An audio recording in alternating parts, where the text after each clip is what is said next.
thank you for being with us today. I mean, what you've done with Cassiopeia and what you have done, given your background as a lawyer and, looking at the realities of remote work and inclusion and having a, safe place to be. I mean, it's been inspiring to me, and you really took me back when you presented earlier this year at PAFOW San Francisco. So I'm really happy that you're joining me here today. So for those of you who don't know you, do you mind introducing yourself a little bit about how you got to be, found and create Cassiopeia? Yeah, sure. So I'm Shiran. I'm originally from Israel, and I moved last year to the States. I'm based in Oakland, California. And I'm very passionate about using AI to improve workplace experience. I'm the CEO of Cassiopeia. What we do, we empower leaders with the insights they need to improve collaboration, belonging, mental health within fully or partially remote teams. And as you mentioned, my background is in product management. I led product teams, very data-driven products before, and I'm a lawyer by training. I hold bachelor and master degree in law. Thank you so much for having me. It's a real pleasure. Hey, of course. And just for those who are just joining us, we have a formal but informal program today. I mean, you do have some slides, but we do want to also enter into a discussion because obviously what you're doing is front and center for what organizational leaders are thinking about, as well as individuals. How do we navigate this? So, how do you want to kick off? Do you want to jump into your slides right away, or do you want to set the stage a little bit further? Yeah, I would love to share some slides, but what I would love to do is to talk about the challenges of remote work. So remote work, has amazing benefits, but also it creates new challenges for both employees and managers. So I would love to elaborate a bit about that. And then a bit about Cassiopeia, how we analyze data, how we use data to empower remote leaders, and a bit about the data layers that we are looking into, what's important to really take into account when you're helping companies shifting to remote work, or just fully remote companies that just want to improve their work culture. So we'd love to do that, and a bit of use cases that I thought can help. Let's do it. we got some time to do it, and obviously this is front and center. So I'll follow your lead on this, and I will say this as we set the stage, because you and I have again talked before. At the same time, there are some things that have changed even over the recent weeks with regards to the increase in the coronavirus cases here in the States. So there's this oscillation back and forth between, okay, is remote work going to be the way we're doing things moving forward, or is it just going to be a stopgap? So I imagine you're going to speak to that oscillation that's going to take place. Is that fair to say? Yeah, definitely. I would love also to talk about that. And I can say that I'm talking to so many companies these days that just decided to either shift to fully remote, like being remote first and just give up their rent agreements, or to just hire more people remotely. I'm just talking to these companies and leaders like all day long, and this is pretty incredible, I must say, the accelerated shift to remote work. So. Well, here we go. Here we go. It's a new reality. I'm fortunate that I moved into my home last fall because the internet's actually better here, and it made sense logistically as opposed to be on the road commuting. Did not know that this would be actually the norm. So I feel almost guilty having this space behind me, as I do. But not everyone has that. And not everyone has kids, in our case, are older. So they're self-sustaining, they have jobs or in school. But there are those who have young kids running around. So it's really this integration that's happened, and appreciating that not only kind of on a meta level where, okay, our employees are going to do X, it's really about understanding the individual needs and harnessing data that actually sheds light on those needs and what to do about it. Is that the way you're looking at it as well? And is that part of your solution? Yeah, exactly. With the shift to remote work, there is new challenges for people, for team, and the question is how we can sense the team dynamics, how we can spot problems in time and are to be better listeners as leaders, and just improve work culture. Yeah, exactly. Well, with that, do you want to jump into your slides, and I'll step back and listen, and then we'll have a discussion afterwards. Does that sound good?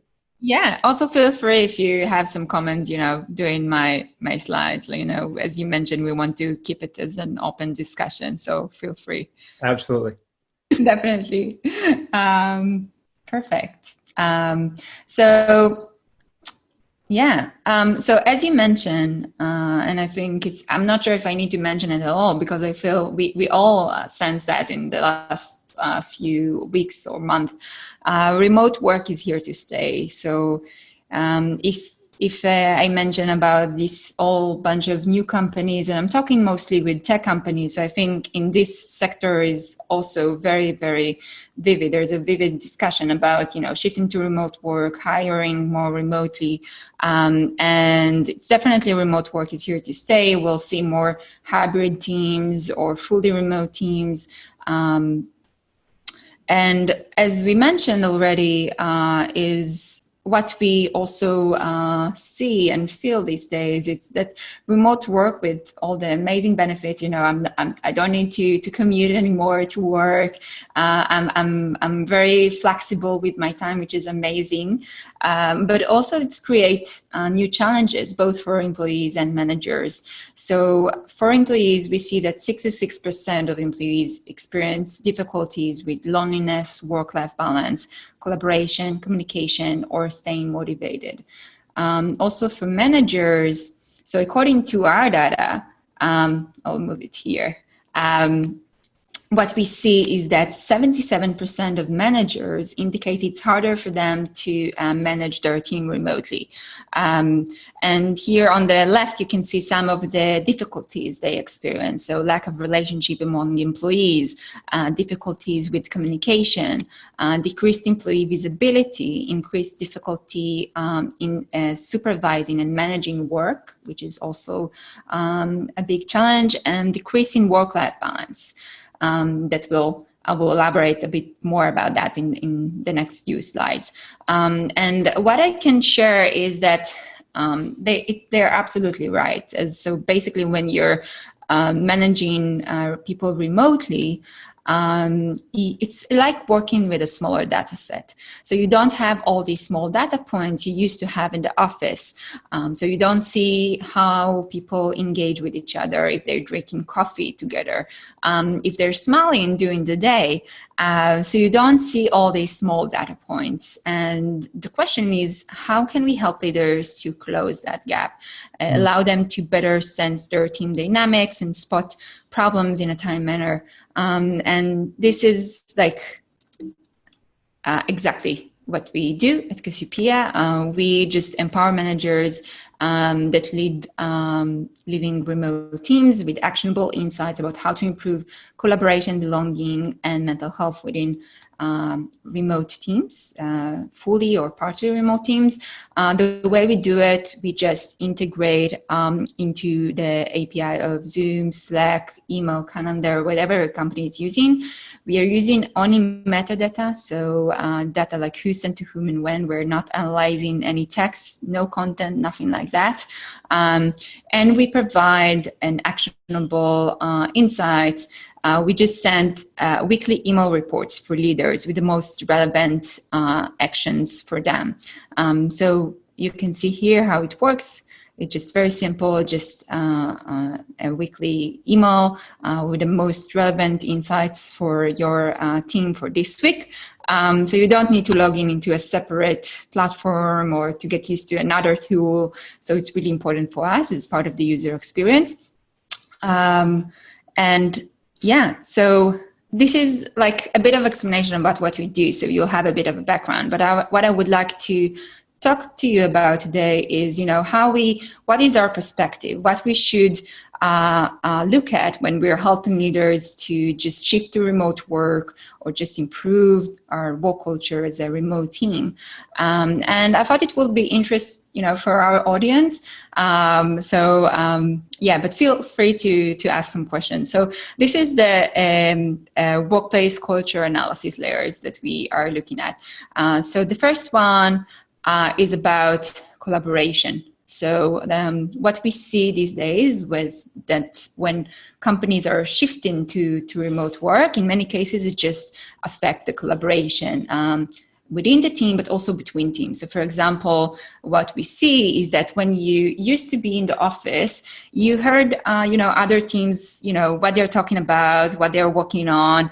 But now, these days, when you're all, separated, distributed in your houses, you don't get this information anymore. And just synchronization and collaboration between teams just decreases in many cases. So what we do, we also help managers to just be more aware, and we notify when we see a decrease in communication between teams. So this is how we help also to keep collaboration and improve collaboration between different department teams, within teams. So this is one aspect of it. Communication. So what is the hours? So this is very important for companies that are working in different time zones. When we have a synchronous communication, it's really crucial. What are the time hours when everyone is more active, when we should communicate things? Also how much we communicate via video calls and how much with written communication, for example, because one of the characteristic of working remotely is the shift to more written communication, so that everyone would be aligned and synchronized. So how it affects our communication as a company as well. The third one here is onboarding new employees. This is, I assume you heard a lot about this topic as well. Onboarding new employees remotely is just challenging. There is it's hard to be a new employee anyway, but it's extremely challenging to onboard employees remotely. So we also provide insights around new employees and how to help them and just to give them the support that they need. Work-life balance. So if you remember on my earlier slide, one of the challenges that we see these days is the problem with work-life balance. So basically we are eating, we are working, we are sleeping in the same space. So it's really hard for people to just separate between activities of work and not work. So this is a big challenge. So how we help managers to really create a better work-life balance within the team. Also, we don't see when people are working, so how we can just make sure there is no, very high stress, no high burnout. So this is something that we do, and I'd love to, for example, to share that one of the things that we do, we highlight when there is increasing work overload, for example, in certain teams.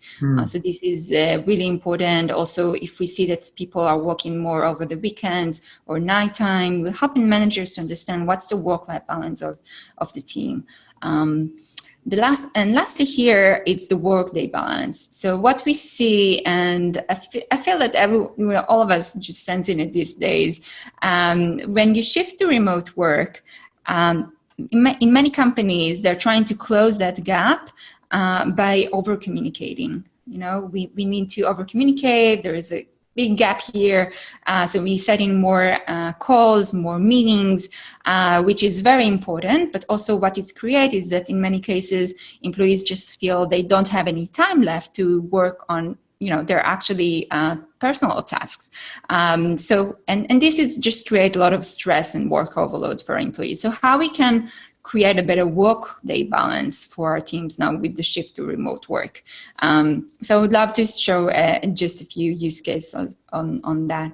Can I jump in there before you leave that slide? Because if you mind going back, because I'm taken by your distinction between work-life balance and work-day balance, and certainly celebrate that. I think it's a very worthwhile distinction, and one that often gets clumped together. And more broadly, many organizations don't really have a systematic way of defining or measuring and managing culture over time. And many think survey. Okay, I want to understand my culture, therefore I'm going to ask people, which is an element of what you're talking about, but you're actually looking at what people are doing day to day, what habits they've formed, and then trying to ascertain whether or not those habits are positive, constructive, and healthy, or are they detrimental to the way of working or detrimental to themselves, thus creating room for interventions. Is that a fair summary? Yeah, I think survey is a great tool. We definitely, it's a great tool to get the culture and what the people feedback, but also it has its own limitations. So I think first of all, it's very subjective. So not everyone will be, I think, honest enough and open enough about sharing their difficulties. Also with the current climate, there's so many layoffs these days. You're not sure that your employees will feel comfortable enough in actually sharing their difficulties. So I think this is the first challenge. And the second is that you usually use surveys, once a quarter, once maybe a bit more.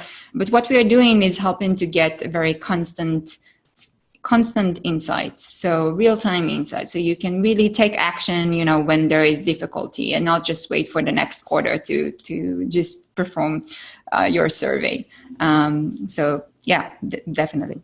All right, well, yeah, thanks for that. I'm sure we'll come back to those elements as we go. So yeah, don't let me interrupt you. You can kick me. No, you're great, Al. I love your when you're asking questions. Go ahead. So I'm going to continue here just with a few use cases. Okay. So I told you about new employees and how challenging is it these days for our customers. So here you can see as an example. So what you can see, one of the insights that we provide is when new employees are here, for example, are 30% less connected with the other team members compared to their colleagues. So this is something we highlight for managers, just helping them to be aware that maybe the new employees need more support. So we work also with, the leading experts in the field of remote work and organizational development. And what we also recommend here, so they help us to also adjust the recommendation according to the signals. What we recommend is just to maybe ask the team leaders to provide more supportive activities, for example, more mentorship, more informal gathering, things that will help the new employees to just be better connected to their teams. So this is one example. Another use case or example that I want to share with you is about meeting time. So we talked about the workday balance and how important and challenging it is. So here you can see an example of 25% increase in overall meeting time in the server team.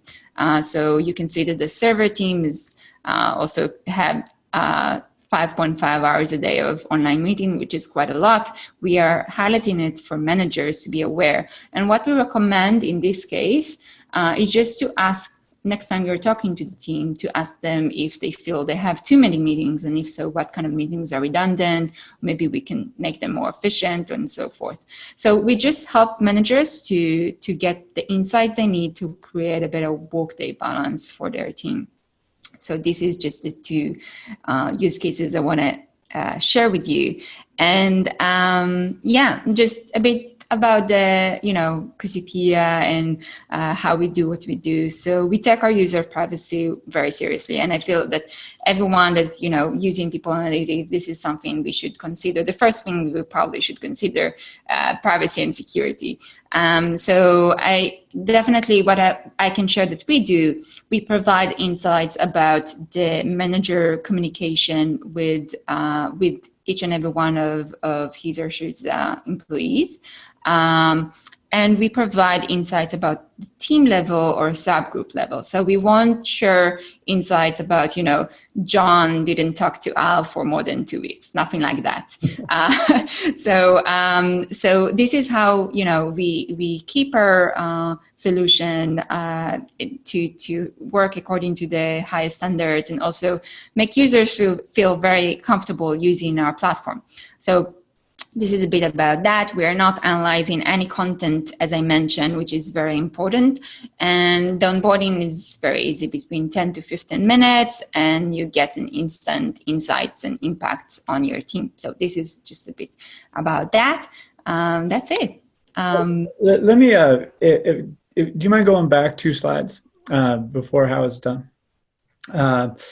So I am very interested, as I believe many of our listeners and viewers, on this notion of workday balance, because I think there's a high degree of cynicism out there to say, my employer, says the right thing, but they want the most out of me possible. They don't really care if I work 60, 70, 80 hours a week. And I might be in an industry where that's been the norm over the past, 20, 30 plus years. And so, I don't want to get in trouble, nor do I want, as an employee or worker, to get behind, relative to my peers. So this notion of workday balance, where is it coming from? Is it coming from HR? Is it coming from operational leaders? I mean, where's it coming from? I would say it's coming more from leaders. I think as we experience more work, we have more time zones that we're working at. It's really challenging. It's challenging to keep our workday balance. Also, there is higher awareness for how we can be more productive.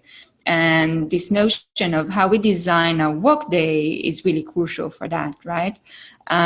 So what we do, we just help managers to get the insights they need and the ability to design their team's workday better. And I didn't show it here, but one of the things we allow, while onboarding into Cassiopeia, you can just choose the different goals you want to set in for a better workday balance. So for example, you would like maybe not having more than 3 hours a day of meeting time.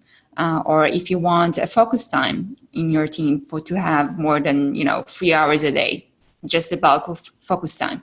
So just to be helping managers to really help them to get a better balance. And I think it's very interesting. And as I mentioned, because of the shift to remote work, and because it's, working in different locations and time zones, and people have also all these challenges with, home with their kids. So it's absolutely necessary.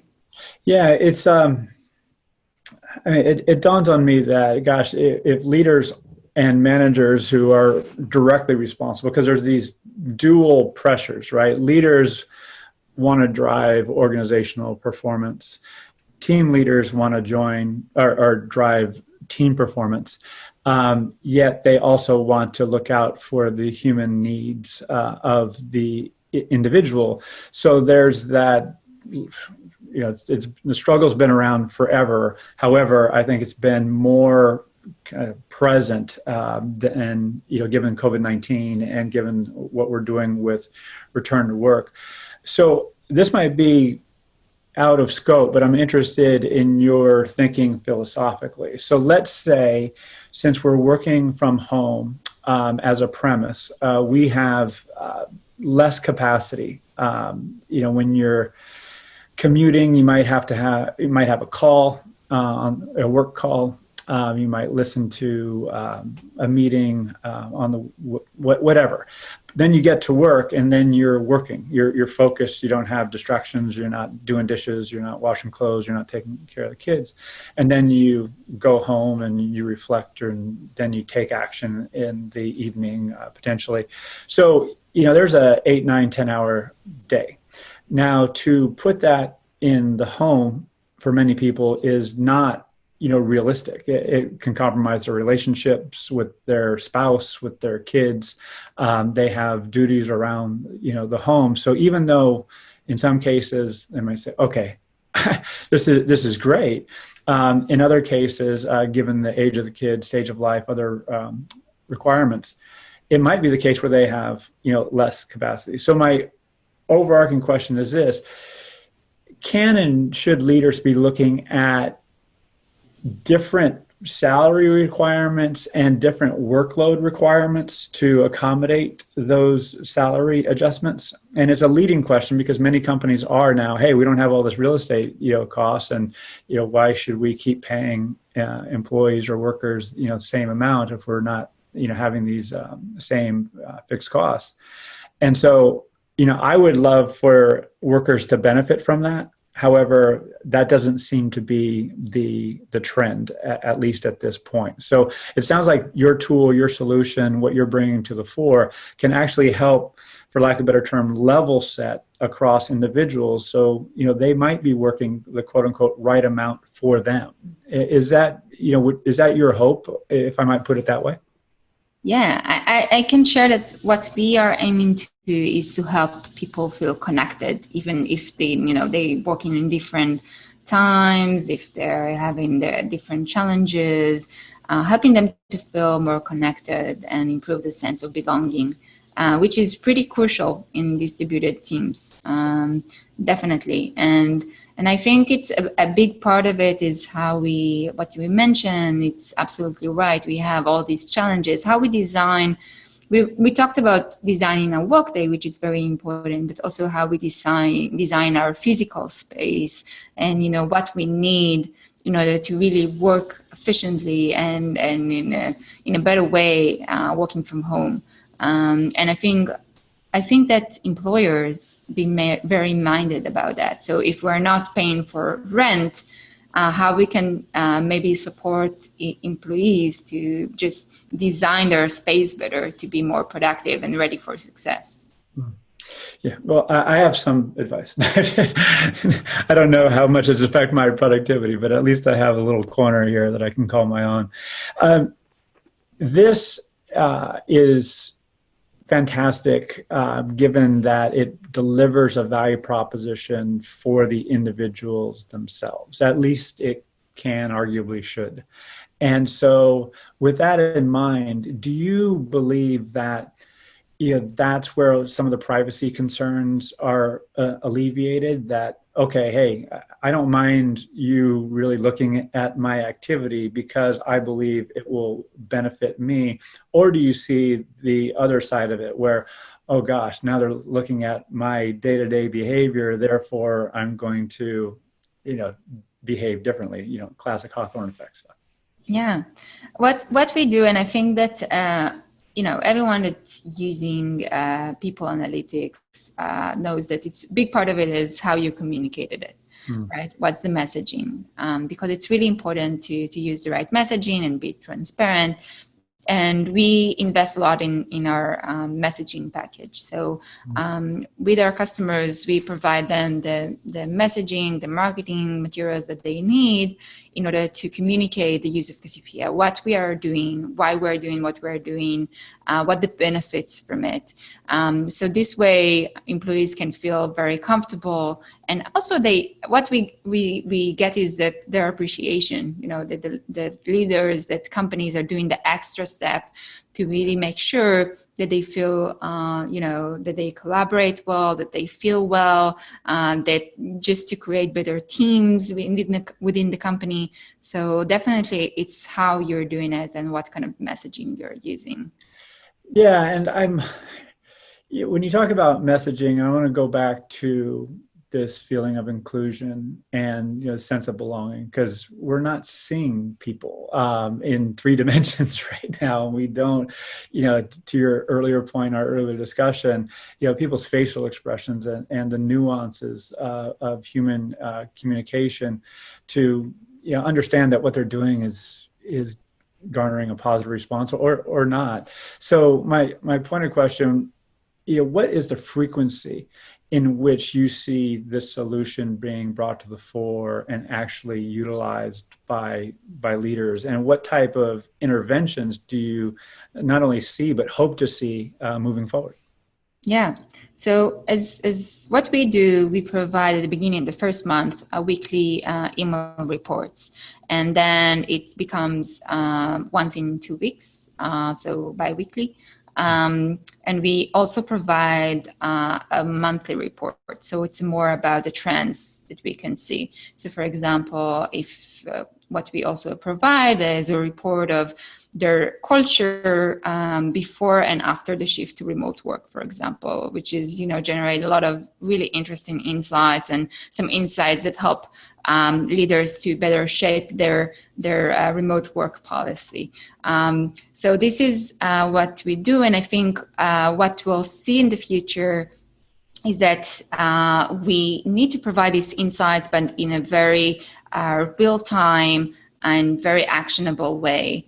So I think what we'll see is that, for example, if two people are maybe not speaking to each other, a manager and employee is not speaking to each other for maybe 2 weeks now, maybe to have some kind of a very actionable insights, you should set up a meeting, you should talk. So I think this is where we're going at, just to have an insight, but insights without the actions, it's almost, worthless. So how we can take these insights and translate them to a very actionable one. And with that in mind, who is the owner of the action in your view? Like when you talk about remote work policy, who owns the remote work policy in your experience? Yeah, it's a good question. I think it's in each company it's a bit different. I think it's who's in charge is the leadership is I think you need to be very minded about the policy, the remote work policy. But I think how we should design it is together with employees. And I think employees have a big part of it, and, the ability to contribute, how we would like, for example, a big part of their norm of the policy is the norm. So, when we are communicating, when we're not communicating, how we communicate, when it's okay to just go on a call without a video or, so these kind of things we need to decide as a team or as a company, about how we should, operate while shifting to remote work. And I think definitely the best policies I've seen is the one that are shaped together with employees within the company. When I love your answer, because it's real and it's holistic, which kind of leads into my next question, because we in most organizations have not had the, for lack of a better term, governance in place to comprehensively design remote work strategies or just work strategies in general, because it involves facilities, HR, operations, finance, legal, all these constituencies. And now, given COVID-19, there's these task force that have been spun up, mostly containing those individuals, those functions, and they're meeting quite often, once a week, if not more often. Now, who knows, probably, I think that's a natural rhythm given what's happening, at least here in the United States. But in terms of the integrated decision making, what do you hope to see, apart from what you just shared, from a executive level? Do you hope that they're going to have work strategy discussions once a month, once a quarter? Is it ongoing discussion? And what does that look like? Yeah, what I think is a good process is, so first of all, is to open this discussion within the company, so people can be more minded about what's working, what's not, and try to start to gather all these insights about what's working for our company, for our teams. And then together to shape this kind of remote work policy, a very holistic remote policy, as you mentioned, but also to decide, how we keep designing it, how we keep, refining our remote work policy as we go along, which is also something we need to take into account. And then what I think it's a big part of this process is how we assessing how this will affect our culture. So how we use data to really assess, how these policies, how these changes actually affect our culture, and how we can better improve and iterate accordingly. So, so if, let's say, that discussion is happening at an executive level with these multiple functions, just to stay with that model, and they're talking about culture and things that you just described. If workload management and work-day balance, as well as work-life balance, is in the discussion, theoretically, if not practically, that would inform what people individually and collectively can actually do. And then if that, what they can do, is less than what the organization needs, that would then inform, hey, we need more people, or we need an outsourced provider, or we need somebody else to do that work. So the pointed question is, what you're bringing to the fore can actually inform workforce planning or workforce strategy. Is that right? Definitely. The insights that we provide helps in many cases to understand, okay, we have too much work overload, for example, as you mentioned, it's okay. So we need either to shape the way that we work, or to maybe prioritize differently, or maybe hire more people. Also about collaboration, if we see there's kind of collaboration issues, maybe we need to design things differently in the way we work, and maybe about the organizational, structure. So definitely, it's also I see how it helps our companies with the workforce planning as well. Got it. And if you don't mind, I'd like to just go down a level and talk about the actual data, because we touched on surveys before. I don't know if you grab survey data or just work with those who collect it elsewhere. But as you're talking, I am thinking about, okay, I'm assigned a certain number of activities that I need to engage in to accomplish X. So OQRs, for example. So I have to get a bunch of work done, and this is what I foresee needing to do to get that work done. Sometimes I, as an individual, might be spot on. I might overestimate, how much I can actually deliver. So overpromise, underdeliver, or quite the opposite. Sometimes I might, whoa, gosh, that was easy, and I have more capacity. So what data are you using to shed light on that kind of workload management challenge that you have, addressed? Yeah. So in terms of work overload, so we highlight when there is work overload, when work overload increases or decreases in certain teams.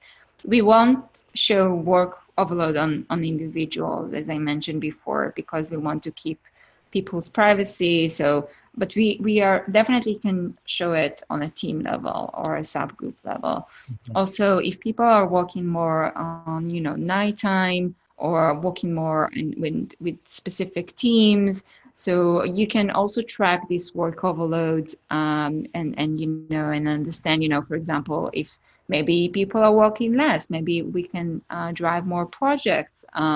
So definitely this is a big part of how we do it. Yeah.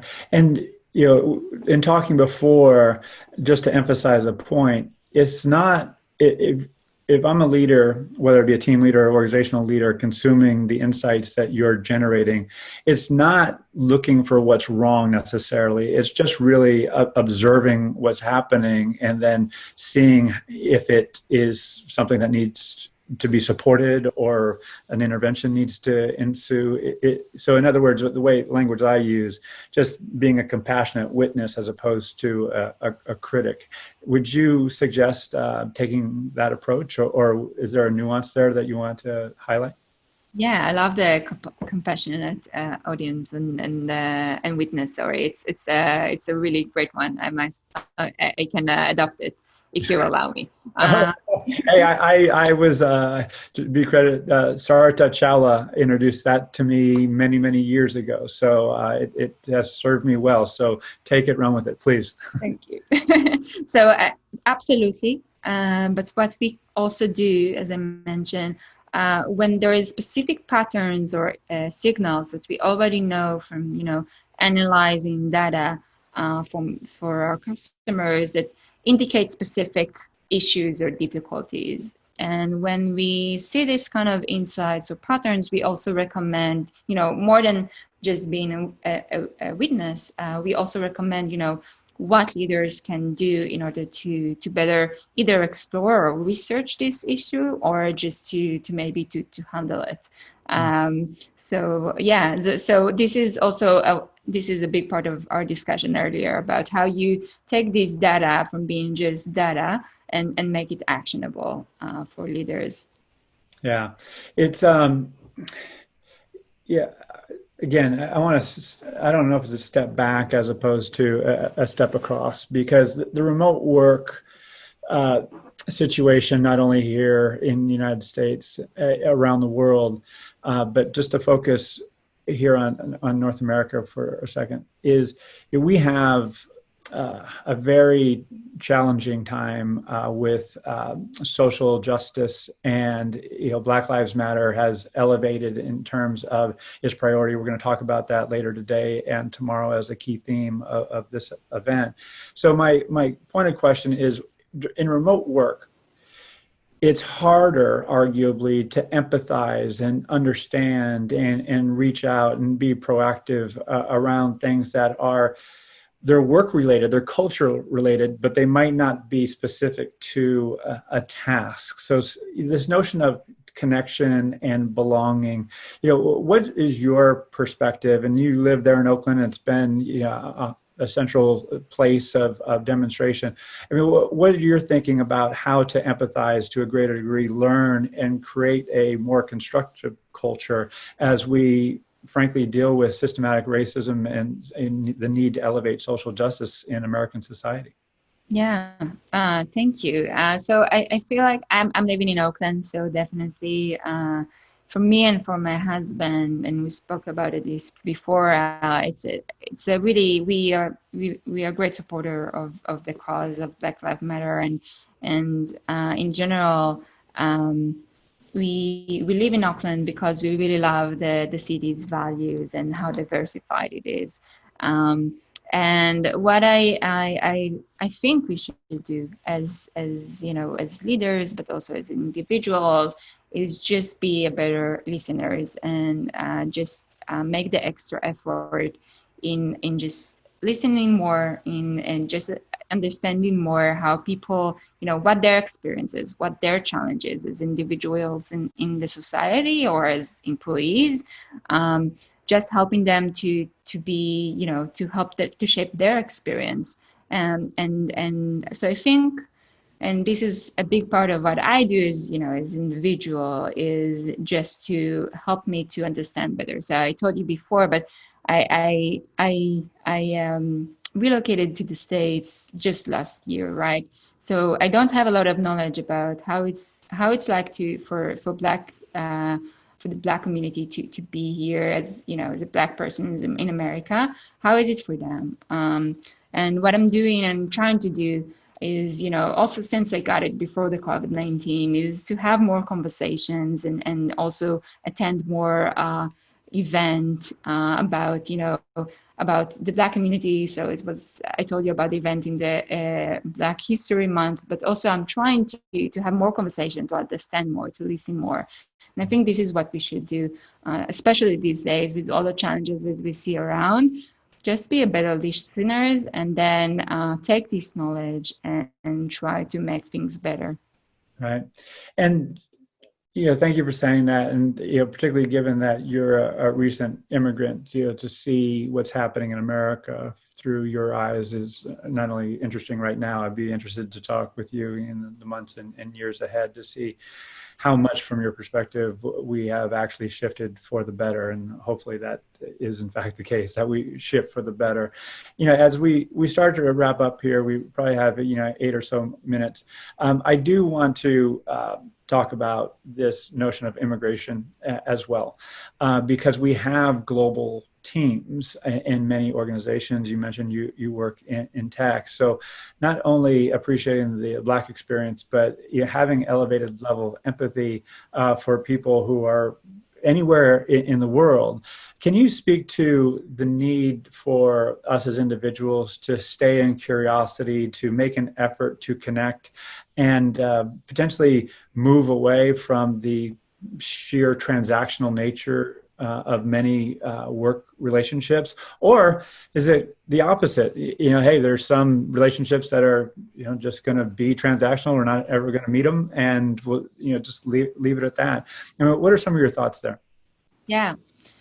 So I have a few thoughts I would love to share. So first of all, I think as we work more in a distributed way, people from all over the world are working together. I think in order to make it work, we have to be more compassionate and curious about, other cultures and other people's challenges and their, what they're going through in order to really make it work. So, and also the nuance, I'm an Israeli, so we are well known for being very direct. We are communicating. Just kidding.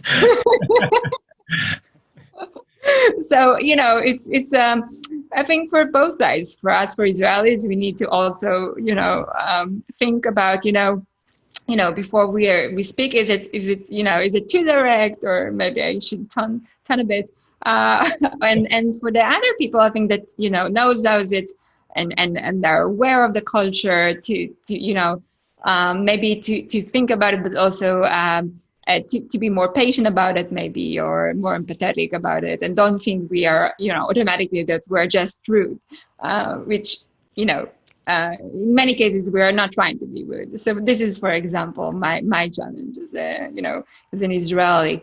And the second thing I think what we can see is that definitely it's a challenge about, fully remote companies, about how we make people feel connected.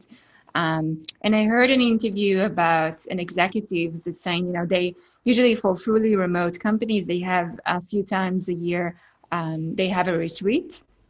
So everyone's meeting in one place.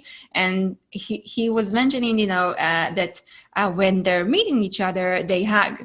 And, in different maybe scenarios, it would consider maybe a bit weird that they just, everyone is hugging each other. But, while working remotely, you feel this, the sense it's really missing, the sense of, to feel other people and just be able to see them in person. So how we create this feeling of connection.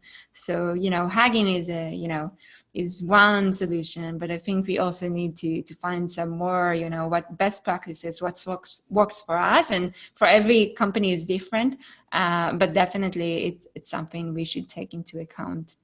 Yeah, I couldn't agree more. And it's something, frankly, I miss. It's part of my culture and growing up, and it's a habit I've developed over the years. And it's something that, I actually miss. So, I imagine that I'm not alone in saying that. One of the things that I want to build on as we, start to wrap here is that, I, like many others, have people that you are working with day to day, and now they're not there. And so the frequency of communication has gone down significantly. And in some cases, there's been, separation, like things just kind of, out of sight, out of mind, so to speak. And there is data, and you've highlighted this before, that we're having more frequent meetings, shorter meetings in duration, but we're having, more of them. Many have pushed against that, saying, gosh, it's too many meetings. However, the alternative is that we're just not connecting at all. And there is a risk to that. Can you speak to that? I mean, we correct me if I'm wrong, we have to make an effort to connect, whether it be, video call or just call or if it's safe, to actually get together. Would you echo that, or what are your thoughts there? Yeah, so I can say that big part of the communication while working remotely is shifting these updates, these small calls, but just that block all of our calendars to be more written communication. So there is amazing practices about how to create an update system in a just being more documented and less with the video calls, which really helps also people to be more synchronized and aligned with what we're doing, what we're working, what are the problems. And then this is just an update. So what we do about the communication, about the collaboration kind of communication, and our way to innovate, our need to feel connected. So in this kind of communication, we need to find a way to make it more meaningful. And there is different ways to do it, so using video, not blocking your camera or turning it off. It's one of them, but also practices like, for example, using more check-ins. This is something that we highly recommend. For example, if the team is meeting, so start the team meetings with the 5 to 10 minute check-in. How you are, what your things right now, what you bring with you to this meeting. So just small ways, and there's a lot of tricks, and we can do a whole episode about it, and I would love to share it with you. But how to make these meetings more meaningful, helping people to connect also in the virtual space. So what I'm hearing, and this has been one of my great learnings as a leader, both organizationally and of groups, is actually creating the space to have those connection opportunities, to have those conversations and share. Is that right? Yeah, exactly. And how we create that space. I think this is a big part of the leaders these days. Definitely. Yeah. Well, Shiran, any closing comments? I really enjoy speaking with you, and your insights and ideas are phenomenal. And I, wish you and Cassiopeia, all the success moving forward. Any closing comments that you'd like to share? Yeah. So thank you, first of all, for having me. I love chatting with you, Al. You know that already. And just, for our audience, if you have any questions, or you would like to connect and think together about to use data to empower leaders, or if there is anything I connect, just help in that space, just let me know. Just feel free to reach out. Look me at LinkedIn, Shiran Yaroslavsky, and I'm very available. So thank you so much, Al, for having me. It was great. Hey, absolutely my pleasure. Thank you for sharing, and we'll be in touch soon. Yeah, look forward to seeing you. You do. All right. Well, all right. Bye-bye.